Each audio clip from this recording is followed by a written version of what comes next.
সকল দলের অংশগ্রহণে একটি নির্বাচন হতে যাচ্ছে।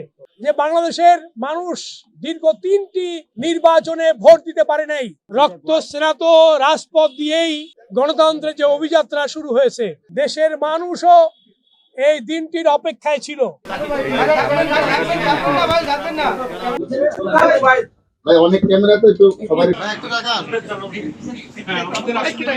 দেশের মানুষের প্রত্যাশিত একটি নিরপেক্ষ সরকারের অধীনে সকল দলের অংশগ্রহণে একটি নির্বাচন হতে যাচ্ছে।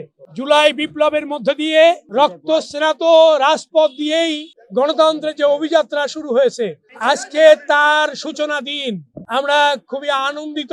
দেশের মানুষও এই দিনটির অপেক্ষায় ছিল এবং সেটি হচ্ছে যে বাংলাদেশের মানুষ দীর্ঘ 3টি নির্বাচনে ভোট দিতে পারে নাই, সেই বেদনা নিয়ে অপেক্ষা করছিল এবং এবারে জুলাই বিপ্লবের মধ্য দিয়ে ফ্যাসিবাদ মুক্ত বাংলাদেশে একটি উৎসব মুখর পরিবেশে নির্বাচন হতে চলেছে। ভাই